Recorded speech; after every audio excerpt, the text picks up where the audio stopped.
चाचा, बेटा व्यस्त है, बाद में बात करते हैं। अगर आपने ये शब्द ज्यादा बार सुने हैं जितना आप मानना चाहते हैं, तो ये वीडियो आपके लिए है। नमस्ते मेरे प्यारे मित्रों, मैं हर उस वरिष्ठ से बात कर रहा हूँ जो ये देख रहे हैं, चाहे आप 55, 65 या 75 के हों। आज हम ऐसी चीज पर चर्चा करने वाले हैं जो शुरू में आपको असहज कर सकती है, लेकिन अंततः आपको आजाद कर देगी। सच्चाई ये है, अपने बच्चों और परिवार से अपनी खुशी की उम्मीद करना वैसा ही है जैसे गर्मियों में रेगिस्तान में बारिश का इंतजार करना। कभी कभार बारिश हो सकती है, लेकिन आप पूरी जिंदगी उस उम्मीद पर नहीं जी सकते। अगले 8 मिनट मेरे साथ रहिए, क्योंकि मैं आपके साथ 5 ऐसे मजबूत विकल्प साझा करने जा रहा हूं जो आपके सुनहरे वर्षों को इंतजार के दिनों से बदलकर एक फलते फूलते जीवन के दिनों में बदल देंगे। देखिए, मैं हमारी भारतीय संस्कृति को समझता हूं। हम कहते हैं, बड़े बुजुर्गों का सम्मान करना चाहिए। बड़ों का सम्मान हमारी नसों में है, लेकिन परंपरा और आधुनिक जीवन के बीच कहीं बहुत से वरिष्ठ अपने ही घरों में कैदी बन गए हैं, भावनात्मक रूप से परिवार पर निर्भर, जो खुद अपनी परेशानियों में उलझे हुए हैं। आपका बेटा गुड़गांव में 12 घंटे काम करता है। आपकी बहू करियर और बच्चों को संभाल रही है। आपकी बेटी किसी और शहर में अपने परिवार के साथ है। ये किसी की गलती नहीं है, यही जिंदगी का नया रर्रा है। लेकिन आज मैं आपको एक बात समझाना चाहता हूँ। आपकी खुशी, आपका स्वास्थ्य और आपकी मानसिक शांति किसी और पर निर्भर नहीं होनी चाहिए, यहाँ तक कि आपके अपने बच्चों पर भी नहीं। एक अपना स्वास्थ्य सहयोग तंत्र बनाए। बेटा, डॉक्टर के पास ले चलो कहने के बजाय सीखिए कि अपने स्वास्थ्य का प्रबंधन खुद कैसे करें। छोटे छोटे कदम उठाइए। प्रैक्टो या अपोलो जैसे ऐप डाउनलोड करें। हाँ, आप ये सीख सकते हैं। एक मोहल्ले के बच्चे से एक बार मदद ले। एक छोटी डायरी रखें जिसमें आपकी दवाइयाँ, डॉक्टर के नंबर और मेडिकल हिस्ट्री लिखी हो। और अपने क्षेत्र में सीनियर सिटीजन हेल्थ प्रोग्राम से जुड़े। बीपी मशीन या ग्लूकोमीटर जैसी चीजें घर पर रखें और अपने नंबर जानिए। पुणे की 68 साल की शर्मा आंटी पहले अपने बेटे पर डॉक्टर अपॉइंटमेंट के लिए निर्भर थी। आज वो खुद उबर बुक करती है, चेकअप के लिए जाती है और बिल्डिंग के दूसरे बुजुर्गों की भी मदद करती है। वो कहती है, डॉक्टर साहब, अब मैं किसी का बोझ नहीं हूँ। अपने स्वास्थ्य का नियंत्रण अपने हाथ में होना। अमूल्य आत्मविश्वास। 2. अपनी आर्थिक स्वतंत्रता बनाए। बेटा, थोड़ा पैसा दे दो कहने के बजाय अपना छोटा सा वित्तीय सहारा तैयार कीजिए। ध्यान दीजिए, यहाँ अमीर बनने की बात नहीं है, बस इतना कि आपके रोजमर्रा के खर्च, दवाइयाँ और छोटी छोटी खुशियाँ आप खुद उठा सके। अगर पेशन है तो खुद इसे एक्सेस करना सीखिए। बैंक में सीनियर सिटीजन सेविंग अकाउंट खोलिए, इसमें ज्यादा ब्याज मिलता है। सीनियर सिटीजन सेविंग स्कीम या post office monthly income scheme जैसी सुरक्षित योजनाओं पर विचार करें।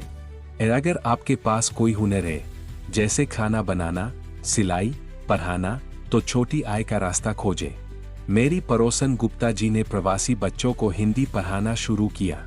वो हर महीने 8,000 रुपए कमाती है और खुद को बहुत गर्व महसूस करती है। आर्थिक स्वतंत्रता राशि की नहीं, बल्कि इज्जत की बात है। 3. गहरी मित्रताएं बनाए। परिवार के मिलने का इंतजार करने के बजाय ऐसे रिश्ते बनाइए जिनमें लोग आपकी संगति खुद चुने। सच्चाई ये है कि इस उम्र में दोस्त आपके पास इसलिए रहते हैं क्योंकि वो चाहते हैं, न कि इसलिए कि उन्हें रहना पड़ता है। जुड़े और अपने क्षेत्र के सीनियर सिटीजन ग्रुप्स से, धार्मिक या आध्यात्मिक समितियों से, हॉबी क्लब्स से, बागवानी, ताश, गाना, टहलना, स्वयंसेवी संस्थाओं से। 72 वर्षीय कृष्णन जी ने लाजपत नगर में एक वॉकिंग ग्रुप ज्वाइन किया। वो कहते हैं, यहाँ मैं हीरो हूँ, घर में मैं बस दादाजी हूँ। उनके दोस्त उनका जन्मदिन मनाते हैं, बीमारी में खबर लेते हैं और उनकी राय की कदर करते हैं। ऐसी मित्रताएं परिवार का स्थान नहीं लेंगी, लेकिन वो आपको समय, ध्यान और साथ देंगी। 4. अपने शौक और रुचियां विकसित करें। दिन भर टीवी देखते हुए इंतजार करने के बजाय खुद अपने लिए सबसे दिलचस्प इंसान बने। आपके पास वो है जो कामकाजी लोगों के पास नहीं है, समय। इसे समझदारी से इस्तेमाल करें। वो सीखिए जो हमेशा चाहा था, फोटोग्राफी, पेंटिंग, हारमोनियम बजाना, अंग्रेजी सीखना, मोबाइल का सही उपयोग करना, ऑनलाइन ग्रुप्स से जुड़े। एक छोटा सा बगीचा लगाइए और अपनी जीवन कहानियां लिखना शुरू कीजिए। 69 वर्षीय राव जी ने 65 की उम्र में फोटोग्राफी सीखी। आज उनके इंस्टाग्राम पर 5000 फॉलोअर्स है और वो अपने बच्चों से भी ज्यादा व्यस्त रहते हैं। जब आपके पास अपने शौक होते हैं तो आप दूसरों पर भावनात्मक रूप से निर्भर नहीं रहते। 5 आध्यात्मिक और मानसिक शक्ति बनाए। दूसरे लोग क्या नहीं कर रहे इस पर दुखी होने के बजाय अपनी आंतरिक शांति और आध्यात्मिक विकास पर ध्यान दे। व्यावहारिक तरीके और अपनी दिनचर्या बनाए।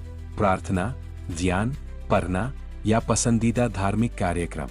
रोज 3 चीजें लिखें जिनके लिए आप आभारी हैं। माफ करना सीखें, दूसरों के लिए नहीं, अपनी शांति के लिए। ये स्वीकार करें कि रिश्ते बदलते हैं। बच्चे आपसे प्यार करते हैं, लेकिन आपकी रोज की खुशी उनकी जिम्मेदारी नहीं है।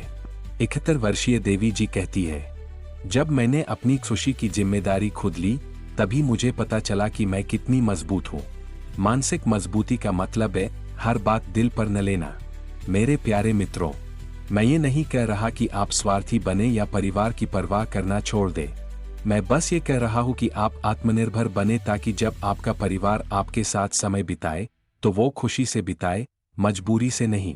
जब आपके पास अपना स्वास्थ्य नियंत्रण हो, अपनी आर्थिक स्वतंत्रता हो, अपने दोस्त हों, अपने शौक हों, अपनी मानसिक शक्ति हो, तो आप जरूरतमंद से बदलकर हर रिश्ते में मूल्य जोड़ने वाले इंसान बन जाते हैं।